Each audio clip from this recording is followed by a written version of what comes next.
बिस्मिल्लाहिर्रहमानिर्रहीम। अस्सलाम वालेकुम। मैं हूँ आयशा और वेलकम करती हूँ आपको आयशा के किचन में। आज मैं बनाने जा रही हूँ मज़ेदार सी बिरयानी की रेसिपी। बिरयानी तो आज हम बनाएंगे, लेकिन हम इसमें ना ही तो डालेंगे चिकन, ना ही मटन और ना ही जाएगा इसमें बीफ। हम बना रहे हैं आलू बिरयानी, जो कि खाने में निहायत ही मज़ेदार और टेस्टी बनते हैं।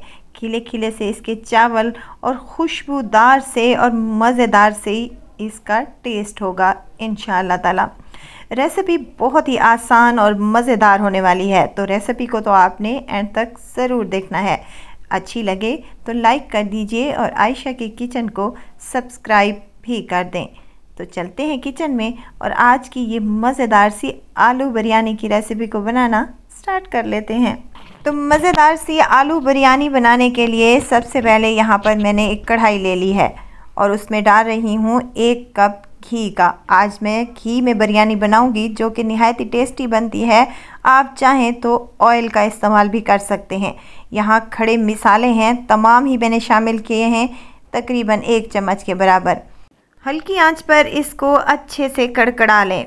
मज़ेदार सी खुशबू आने लगे तो 2 मीडियम साइज़ के मेरे पास प्याज हैं, जिसे स्लाइसिस में मैंने कट कर लिया है, ये इसमें शामिल कर दें। अब प्याज़ों को हमने ब्राउन नहीं करना, कलर नहीं देना, बल्कि इनको हमने लाइट सा ब्राउन सा कर लेना है और सॉफ्ट कर लेना है। 5 से 7 मिनट तक ये प्याज हमारे इस कंडीशन में आ गए हैं जो हमें चाहिए थे। बस जी, यहाँ पर मैं कटे हुए आलू शामिल कर रही हूँ। ये तकरीबन 250 ग्राम के करीब आलू हैं, जिन्हें मैंने बड़े बड़े से स्लाइसेस में कट कर लिया है। अब आलूओं को हमने 7 से 8 मिनट तक अच्छे से इन प्याज़ों और खड़े मिसालों में अच्छे से फ्राई करना है, ताकि ये हाफ़ डन हो जाएं, यानी कि आधे कुक हो जाएं। 7 मिनट के बाद यहाँ पर अच्छे से कुक हो जाने के बाद आलूओं में शामिल करेंगे हम टमाटर।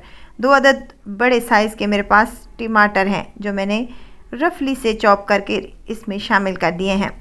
मिक्स कर लें अच्छे से और साथ के साथ हम इसमें कुछ मिसाले भी शामिल करेंगे, जिसमें नमक है मेरे पास तकरीबन 1.5 चम्मच के करीब। आप नमक अपने टेस्ट के मुताबिक कम या ज़्यादा डाल सकते हैं। 1 चम्मच खुश्क धनिया और 1 चम्मच लाल मिर्च का पाउडर शामिल कर रही हूँ। 1 चम्मच भरकर इसमें मैं शामिल करूँगी बिरयानी मसाला, किसी भी अच्छे ब्रांड का ले लें। शामिल करने के बाद यहाँ मज़ीद इसको चटपटा करने के लिए मैं चिकन का पाउडर यूज़ कर रही हूँ, 1/2 चम्मच के बराबर। आप चाहें तो यहाँ चिकन क्यूब्स का भी इस्तेमाल कर सकते हैं। निहायत ही मज़ेदार सा टेस्ट आएगा इंशाअल्लाह ताला। मिक्स कर लें और मिसाले को अच्छे से भून लें, ताकि टमाटर हमारे अच्छे से सॉफ्ट हो जाएं और आलू भी बेहतरीन से गल जाएं। वीडियो स्टेज पर अगर आपको ज़रा सी भी अच्छी लग रही है तो लाइक करें, सब्सक्राइब करें और साथ में बेल आइकन के बटन को भी ज़रूर प्रेस कर दिया करें, ताकि मेरी हर नई आने वाली वीडियो आप तक पहुंचती रहे। 5 से 7 मिनट तक मैंने इसे अच्छे से कुक कर लिया है। अगर ज़रूरत महसूस हुई तो थोड़ा सा इसमें पानी भी शामिल कर लेंगे, ताकि हमारे मिसाले जलने ना पाएँ। चलें जी, अब यहाँ पर मिसाला अच्छे से भुन चुका है। 1 कप मेरे पास दही का है, इसको फेंट कर इसमें शामिल कर दें और अच्छे से मिक्स करने के बाद 5 से 7 मिनट तक मज़ीद इसको कुक करें, ताकि दही का जो एक्स्ट्रा पानी है वो भी अच्छे से खुश्क हो जाए।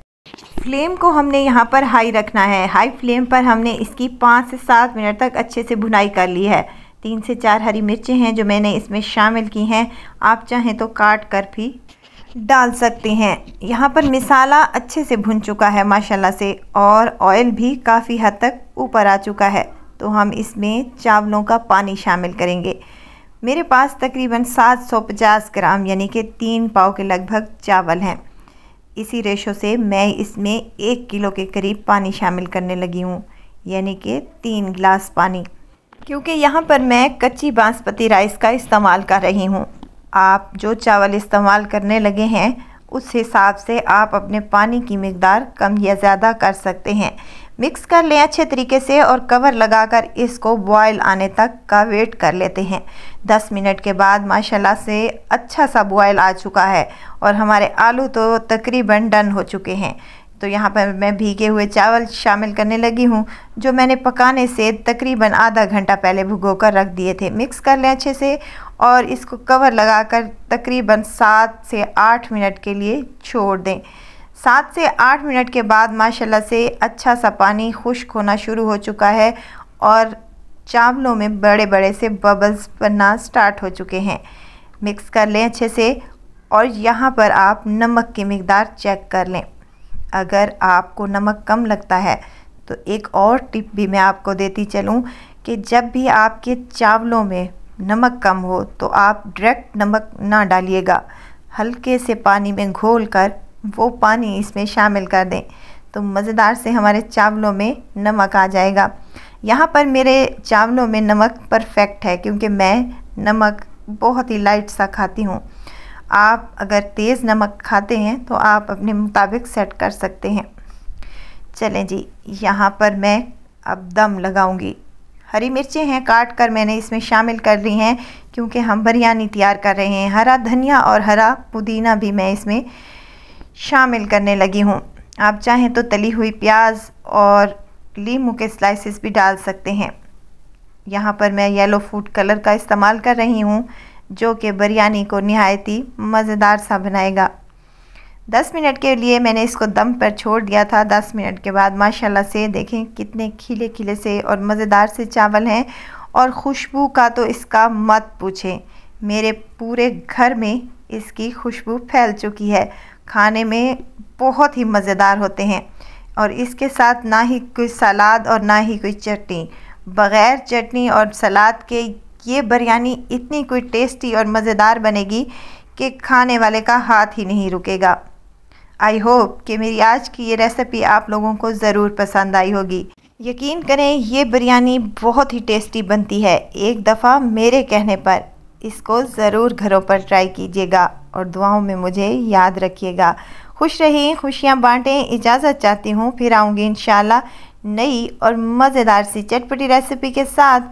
आयशा को दीजिए इजाज़त। अपना बहुत सारा ख्याल रखिएगा, दुआओं में मुझे याद रखिएगा। अल्लाह हाफ़िज़।